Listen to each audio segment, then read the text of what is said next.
जय हिंद।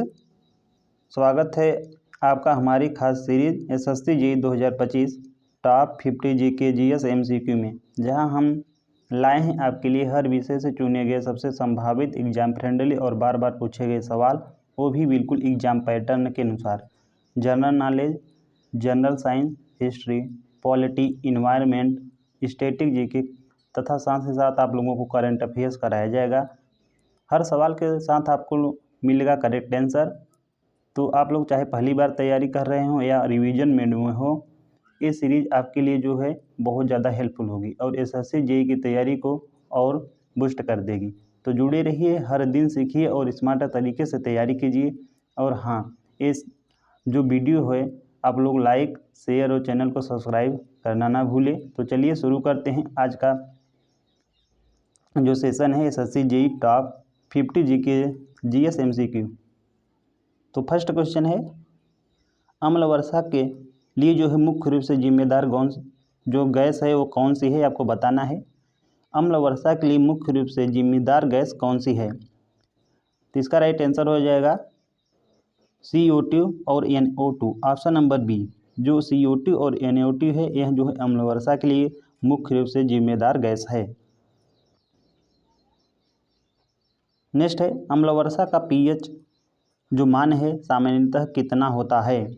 तो जो अम्ल वर्षा का पीएच मान होता है ये 5.6 से कम होता है। तो ऑप्शन नंबर सी राइट हो जाएगा। अम्ल वर्षा से सर्वाधिक प्रभावित होता है, आपको बताना है। ए है तांबा, बी है संगमरमर, सी प्लास्टिक या डी हीरा। तो जो अम्ल वर्षा से सर्वाधिक प्रभावित होता है वो है संगमरमर। तो ऑप्शन नंबर बी राइट हो जाएगा। ताजमहल को नुकसाने के पीछे जो है प्रमुख कारण क्या है? आपको बताना है कि जो ताजमहल नुकसान हो रहा है उसके पीछे का कारण क्या है। जलवायु परिवर्तन है, प्रदूषण है, अम्ल वर्षा है या उच्च तापमान है। तो इसका जो मेन कारण है वो है अम्ल वर्षा। तो ऑप्शन नंबर सी राइट हो जाएगा। मृदा प्रदूषण का मुख्य कारण क्या है? आपको बताना है। ध्वनि प्रदूषण, रेडियोधर्मी अवशिष्ट, रासायनिक उर्वरक और कीटनाशक या वनों की कटाई।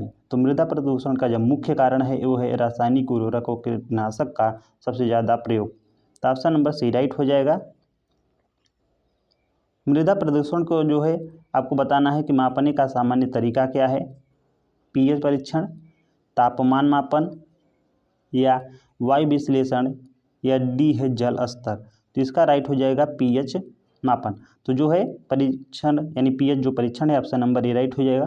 तो मृदा जो प्रदूषण है इसे मापने के लिए सामान्य तरीका है पीएच परीक्षण। नेक्स्ट है, कौन सा विकल्प जो है मृदा को उर्वरता लौटाने में सहायक होता है? ए है रासायनिक खाद, प्लास्टिक कचरा या जैविक खाद, वर्मी कंपोस्ट या कीटनाशक दवा। तो जो जैविक खाद है इसी के द्वारा ही मृदा की उर्वरता को लौटाया जा सकता है। तो ऑप्शन नंबर जो सी है करेक्ट हो जाएगा। नेक्स्ट क्वेश्चन है, सतत विकास का मुख्य उद्देश्य क्या है? आपको बताना है। वर्तमान संसाधनों का जो है अधिकतम उपयोग इसका मुख्य उद्देश्य है, या बी है केवल औद्योगिक विकास इसका जो है मुख्य उद्देश्य है, सी है जो वर्तमान और भविष्य दोनों के लिए संसाधनों का संतुलन, या डी केवल आर्थिक वृद्धि। तो जो सतत विकास का मुख्य उद्देश्य है वो है वर्तमान और भविष्य दोनों के लिए जो है संसाधनों का संतुलन। तो ऑप्शन नंबर जो सी करेक्ट हो जाएगा इसका। सतत विकास का मुख्य सिद्धांत क्या है? आपको बताना है। तो अधिक उत्पादन या भविष्य की पीढ़ियों के लिए संसाधन का संरक्षण या शहरीकरण या डी व्यापार का विस्तार। तो ऑप्शन नंबर बी राइट हो जाएगा, भविष्य की पीढ़ियों के लिए संसाधनों का संरक्षण। निम्नलिखित में से कौन सा टिकाऊ सस्टेनेबल विकास का उदाहरण है? आपको बताना है। कोयला आधारित ऊर्जा है या वनों की कटाई, सौर ऊर्जा का उपयोग या प्लास्टिक का अधिक उपयोग। तो जो है सौर ऊर्जा का उपयोग, ऑप्शन नंबर सी राइट हो जाएगा। जो सौर ऊर्जा का उपयोग है यह सस्टेनेबल विकास का उदाहरण है।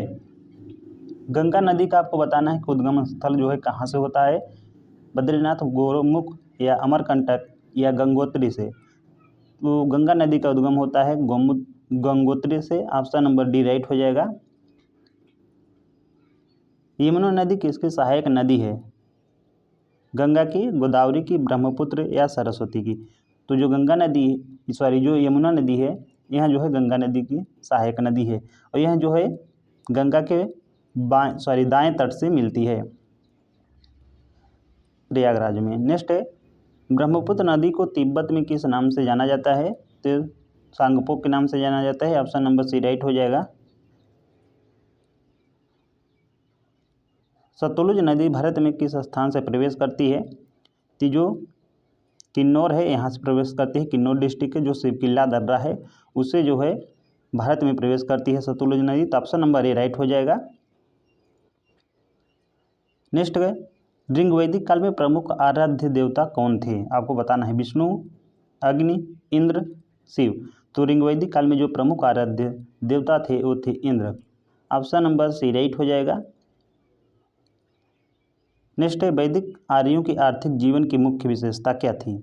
व्यापार, शिकार, कृषि एवं पशुपालन या डी कुटीर उद्योग। तो वैदिक आर्यों की जो आर्थिक जीवन की मुख्य विशेषता थी ये थी कृषि एवं व्यापार।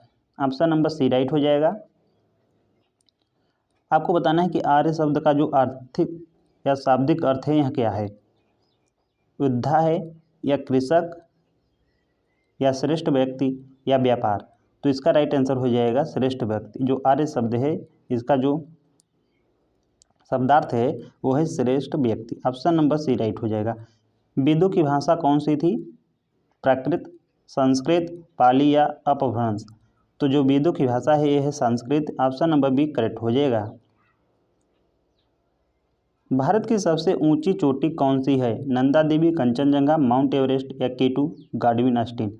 तो भारत की सबसे जो ऊंची पर्वत चोटी है एक केटू गाडविन आस्टीन। आपको इसकी जो है हाइट बताना है कमेंट बॉक्स में। नेक्स्ट है, शिवालिक किस पर्वत श्रृंखला का भाग है?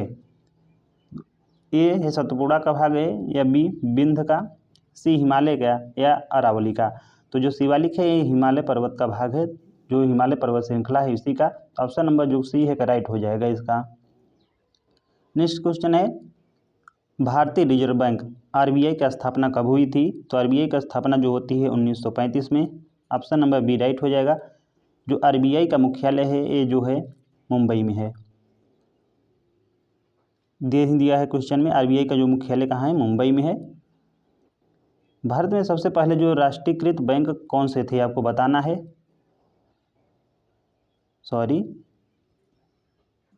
भारत में सबसे पहले राष्ट्रीयकृत बैंक कौन से थे? तो इसमें तो वो दिया है, चलिए इसमें कोई दिक्कत नहीं है। तो ध्यान रखना है 14 बैंक थे। ये सन 1969 में पहली बार किया गया था राष्ट्रीयकृत 14 बैंकों का। नेक्स्ट क्वेश्चन है, भारत में मौद्रिक नीति यानी मॉनेटरी जो पॉलिसी है कौन तय करता है? तय करता है जो है reserve bank of India. Bharat में प्रथम राष्ट्रपति कौन थे? तो जो भारत के प्रथम राष्ट्रपति थे ये डॉक्टर राजेंद्र प्रसाद जी थे। ऑप्शन नंबर सी राइट हो जाएगा। ये जो है संविधान सभा के जो है अस्थाई सदस्य भी थे, अध्यक्ष, मैं सदस्य बोल दिया। राष्ट्रपति का कार्यकाल आपको बताना है कितने वर्षों का होता है? तो सभी जानते होंगे आई थिंक 5 वर्षों का। ऑप्शन नंबर बी राइट हो जाएगा। राष्ट्रपति को हटाने की जो प्रतिक्रिया है यानी प्रक्रिया है उसे क्या कहते हैं आपको बताना है। अनुच्छेद, अपदस्थ प्रक्रिया या महाभियोग, इम्पीचमेंट या विधेयक। तो राष्ट्रपति को जो है हटाने की प्रक्रिया को महाभियोग, इम्पीचमेंट कहते हैं। ऑप्शन नंबर सी राइट हो जाएगा। भारत के राष्ट्रपति की निर्वाचित जो प्रक्रिया में कौन भाग लेते हैं आपको बताना है। ये है केवल लोकसभा सदस्य, बी है संसद व राज्य विधानसभाएं या केवल राज्यसभा या आम जनता। तो इसका राइट हो जाएगा संसद एवं राज्यसभाएं। तो ऑप्शन नंबर बी राइट हो जाएगा। पौधों में भोजन निर्माण की प्रक्रिया को क्या कहते हैं? तो प्रकाश संश्लेषण कहते हैं। तो ऑप्शन नंबर बी करेक्ट हो जाएगा। क्लोरोफिल का कार्य को बताना है कि क्या है। तो जो क्लोरोफिल का कार्य है ये है हरा रंग देना और प्रकाश को संश्लेषण करना। तो सी करेक्ट हो जाएगा इसका। आपको बताना है कि बल का मात्रक यानी यूनिट क्या होता है। ए है न्यूटन, बी है जूल या पास्कल या वाट। तो बल का जो एसआई यूनिट होता है वो होता है न्यूटन। दाब का एसआई मात्रक क्या होता है? तो दाब का जो एसआई मात्रक होता है ये होता है Pascal. Option number C right हो जाएगा। यदि बल समान और क्षेत्रफल कम हो जाए तो दाब पर क्या प्रभाव पड़ेगा। तो यदि बल समान हो लेकिन क्षेत्रफल कम हो जाए तो दाब जो है ये बढ़ जाएगा। तो ऑप्शन नंबर बी राइट हो जाएगा। हाइड्रोलिक ब्रेक जो है किस सिद्धांत पर कार्य करते हैं आपको बताना है। तो जो हाइड्रोलिक ब्रेक हैं यह जो है पास्कल के सिद्धांत पर कार्य करते हैं। ऑप्शन नंबर सी राइट हो जाएगा। नेक्स्ट है ओणम किस राज्य का जो है प्रमुख त्यौहार है। तमिलनाडु का, कर्नाटक का, केरल का, आंध्र प्रदेश का। तो जो ओणम है यह केरल का जो है ऑप्शन नंबर सी प्रमुख त्यौहार है। जो केरल है इसके जो है दो प्रमुख शास्त्रीय नृत्य हैं, कथकली और मोहिनीअट्टम। ये आप लोगों को ध्यान रखना है। मैं इस क्वेश्चन को पुनः रिपीट कर दे रहा हूँ 35 को। तो ध्यान रखना है कि ओणम जो है केरल राज्य का प्रमुख त्यौहार है। तो ऑप्शन नंबर सी राइट हो जाएगा। नेक्स्ट है लोहड़ी किस क्षेत्र में मनाया जाता है आपको बताना है। तो जो लोहड़ी है यह पंजाब क्षेत्र में मनाया जाता है। तो ऑप्शन नंबर बी राइट हो जाएगा। नेक्स्ट है भीष्म पितामह की मृत्यु की स्मृति में कौन सा पर्व आपको बताना है कि मनाया जाता है। मकर संक्रांति मनाया जाता है, गंगा दशहरा मनाया जाता है, मोक्षदा एकादशी या भीष्म अष्टमी। तो राइट आंसर हो जाएगा भीष्म अष्टमी। तो भीष्म अष्टमी जो है भीष्म पितामह की मृत्यु की स्मृति में मनाया जाता है। नेक्स्ट क्वेश्चन है चैती छठ पर्व किस राज्य में जो है विशेष रूप से मनाया जाता है। तो ये मनाया जाता है बिहार में।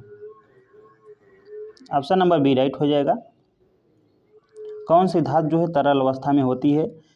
ए है सोना, बी तांबा, या सी पारा, या डी लोहा। तो इसका राइट आंसर हो जाएगा पारा। यह जो है धातु तरल अवस्था में पाई जाती है। और जो उपधातु होती है आपको कमेंट बॉक्स में बताना है जो तरल अवस्था में पाई जाती है। नेक्स्ट क्वेश्चन है विद्युत का सर्वोत्तम चालक कौन सी धातु है। तो जो विद्युत का सर्वोत्तम चालक है वो है चांदी। तो ऑप्शन नंबर जो डी है राइट हो जाएगा। चांदी जो है विद्युत का सर्वोत्तम चालक धातु है। नेक्स्ट क्वेश्चन है पाचन तंत्र की सबसे लंबी कौन सी भाग होता है। पाचन तंत्र की सबसे लंबी भाग कौन सी होती है। आमाशय, बड़ी आंत, छोटी आंत या ग्रासनाली। तो छोटी आंत होती है। ऑप्शन नंबर सी राइट हो जाएगा। तो ऑप्शन नंबर जो सी है इसका करेक्ट हो जाएगा। नेक्स्ट है इंसुलिन हार्मोन जो है किस ग्रंथि से स्रावित होता है आपको बताना है। थायराइड से, एड्रिनल से, अग्नाशय यानी पैनक्रियाज से, या पिट्यूटरी से। तो जो इंसुलिन हार्मोन है यह पैनक्रियाज यानी अग्नाशय से स्रावित होता है। तो ऑप्शन नंबर सी राइट हो जाएगा। नेक्स्ट है अम्लीय पाचक रस जो है किस अंग में पाया जाता है। तो जो अम्लीय पाचक रस है यह आमाशय यानी स्टोमक में पाया जाता है। तो ऑप्शन नंबर बी राइट हो जाएगा। थायरॉक्सिन हार्मोन शरीर के किसके लिए आवश्यक होता है। रक्तचाप में, तंत्रिका नियंत्रण में, या चयापचय यानी मेटाबॉलिज्म, या प्रजनन में। तो जो थायरॉक्सिन हार्मोन है ये हमारे शरीर के लिए जो है मेटाबॉलिज्म के लिए आवश्यक होता है। तो ऑप्शन नंबर जो सी है यही राइट हो जाएगा इसका। नेक्स्ट क्वेश्चन देखते हैं पाचन की क्रिया में मुख्य रूप से कौन सा एंजाइम जो है प्रोटीन को तोड़ता है। तो ये तोड़ता है पेप्सिन। ऑप्शन नंबर जो है डी करेक्ट हो जाएगा। तो जो पेप्सिन है यही जो है पाचन की क्रिया में मुख्य रूप से एंजाइम को जो है प्रोटीन में तोड़ता है। तो ऑप्शन नंबर डी राइट हो जाएगा। नेक्स्ट क्वेश्चन है जनवरी 2025 में भारत के नए जो है चुनाव आयुक्त कौन बने हैं आपको बताना है। तो बने हैं Arun Goyal. Option number A right हो जाएगा। तो जनवरी 2025 में भारत के नए चुनाव आयुक्त जो हैं अरुण गोयल बने हैं। सूर्य तिलक जो योजना है ये आपको बताना है कि जो इसका शुभारंभ जो हुआ था जनवरी 2025 में यह किस राज्य से हुआ था। तो जो सूर्य तिलक योजना है सबसे पहले आप लोगों को ध्यान रखना है कि जनवरी 2025 में इसे शुभारंभ किया गया था। यह जो योजना है उत्तर प्रदेश राज्य से शुरू की गई थी। ये आप लोगों को ध्यान रखना है। उत्तर प्रदेश के मुख्यमंत्री सभी जानते होंगे योगी आदित्यनाथ। नेक्स्ट क्वेश्चन है विश्व हिंदी दिवस 2025 की आपको थीम बताना है क्या है। यह है हिंदी वैश्विक अभिव्यक्ति, या बी है हिंदी डिजिटल युग की भाषा, या हिंदी भारत की आत्मकथा, या डी है हिंदी वैश्विक संवाद की शक्ति। तो इसका राइट आंसर हो जाएगा ऑप्शन नंबर डी ही हिंदी वैश्विक संवाद की शक्ति। ये विश्व हिंदी दिवस 2025 की थीम है। नेक्स्ट क्वेश्चन है डीआरडीओ का मुख्यालय कहाँ स्थित है। तो जो डीआरडीओ है इसका मुख्यालय जो है नई दिल्ली में स्थित है। तो ऑप्शन नंबर जो बी है राइट हो जाएगा। लास्ट क्वेश्चन है नासा का फुल फॉर्म आपको बताना है। ये है national aeronautics and space agency, तो बिल्कुल यहीं इसका राइट हो जाएगा। जो नासा का फुल फॉर्म है national aeronautics and space agency, ये आप लोगों को ध्यान रखना है। तो दोस्तों ये थे आज के टॉप जीके जीएस एमसीक्यू। उम्मीद है आपने कुछ नया सीखा होगा। अगर वीडियो पसंद आया हो तो एक लाइक ज़रूर कीजिए, अपने दोस्तों के साथ भी शेयर कर सकते हैं और चैनल को सब्सक्राइब करके बेल आइकन ज़रूर दबाएं, ताकि आने वाली जो सभी एपिसोड की नोटिफिकेशन है आपको सबसे पहले मिले। मिलते हैं अगली वीडियो में नए क्वेश्चन और कंसेप्ट के साथ। तब तक के लिए आप लोग पढ़ते रहिए। जय हिंद।